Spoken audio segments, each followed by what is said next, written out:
नमस्कार शेतकरी मित्रांनो, दौलत सूर्यवंशी ॲग्री चॅनलमध्ये आपलं स्वागत आहे। शेतकरी मित्रांनो, तुम्हाला मी एक उन्हाळ्यामधील भरगच्च म्हणजे मालामाल करणारं एका पिकाची माहिती सांगणार आहे या व्हिडिओच्या माध्यमामधून। तत्पूर्वी जर माझ्या चॅनलवर तुम्ही नवीन असाल तर चॅनलला सबस्क्राईब, लाईक, शेअर करा, कारण माझे असे नवीन व्हिडिओ तुमच्यापर्यंत पोहोचतील। तर शेतकरी मित्रांनो, एक महत्त्वाचं उन्हाळ्यामध्ये तुमचे जे हरभरे हे पीक निघालेले आहे, तर आपण साधारणतः याला तुम्हाला आणखी उत्पन्न जास्त देणारं आणि जमिनीचा पीएच म्हणजे पोत उत्तम दर्जाचा राहावा, त्यासाठी आपल्याला हे एक पीक महत्त्वाचं आहे उन्हाळ्यामध्ये लागवड करण्यासाठी, पेरणीसाठी। तर हे कोणतं पीक आहे? तर हे उन्हाळ्यामध्ये जे मूग आहे, मूग हे आपल्याला पेरणी करायची आहे। साधारणतः मूग पेरत असताना मार्केटमध्ये बऱ्याच व्हरायटी येतात, ज्यामध्ये आपण आता सध्या या ठिकाणी आपण पेरणी केलेली आहे मुगाची। तर मुगाची पेरणी करत असताना आपण साधारणतः एक ट्रीटमेंट खूप महत्त्वाचं आहे। ट्रीटमेंट करीत असताना एक बुरशीनाशक आपण मुगाला लावावं, कारण आपल्या मुगामध्ये मर होऊ नये, बुरशी लागू नये, त्यासाठी हे ट्रीटमेंट खूप महत्त्वाचं असते। आणि दुसरा जो विषय आहे खत व्यवस्थापनमध्ये, खत व्यवस्थापनमध्ये मुगाला पहिल्यांदाच खत द्यावं लागत असते। एका एकरसाठी तुम्ही 10-26-26 एक बॅग घ्या, किंवा DAP एक बॅग घ्या, 12-32-16 घ्या, अशी एकच बॅग एका एकरसाठी तुम्ही घेऊ शकता। आता साधारणतः आपण बियाची जर बघितलं, व्हरायटी जर पाहिले तर साधारणतः मार्केटमध्ये खूप आहेत। चेतक आहेत, वैभव आहे, सम्राट आहे, तर ग्रीन गोल्ड आहे। आता या ठिकाणी आपण ही ग्रीन गोल्डची निवड केलेली आहे, तुम्ही या ठिकाणी बघू शकता। या ठिकाणी ग्रीन गोल्ड ही आपण पेरणी केलेली आहे मुगाची, या व्हरायटीची।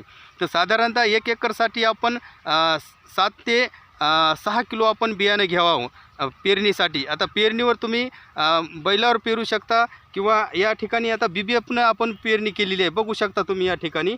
आता दोन्ही वळीतलं जे अंतर आहे आपल्याला 30 सेंटीमीटर ठेवायचं आहे, आणि दोन्ही झाडामधलं 10 सेंटीमीटर ठेवायचं आहे। अशा प्रकारे ही पेरणी करायची आहे। पेरणी झाली, खत व्यवस्थापन झालं, आता पाणी व्यवस्थापनमध्ये तुम्ही रेन पाईपनं देऊ शकता, किंवा पाटानं पाणी देऊन पेरणी करू शकता, किंवा स्प्रिंकलरनं पाणी देऊन करू शकता। अशा 2-3 माध्यमामधून तुम्हाला पाण्याचे व्यवस्थापन करता येते। आता यामध्ये साधारणतः तुमचा याचा जो उत्पन्न देणार आहे, एक्स्ट्रा आहे, हे शेतकऱ्याला मालामाल करून देणारं उन्हाळ्यामधलं हे मूग उत्पादन।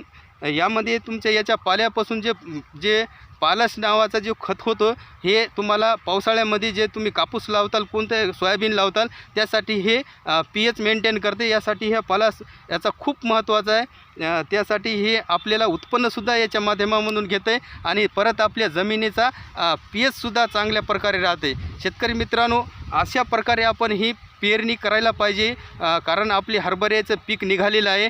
आता एक्स्ट्रा मनुष्याने आपण हे आगाऊ रक्कम मनुष्याने या पिकाची निवड करायला पाहिजे। शेतकरी मित्रांनो, माझा जर व्हिडिओ तुम्हाला आवडला असेल तर जास्तीत जास्त शेतकऱ्यापर्यंत शेअर करा। या व्हिडिओच्या माध्यमामधून त्याचा फायदा कितपत होईल, तर शेतकरी मित्रांनो, अशा प्रकारे ही जर पेरणी केली तर आपल्याला यामधून उत्पन्न डबल टिबल घेता येईल।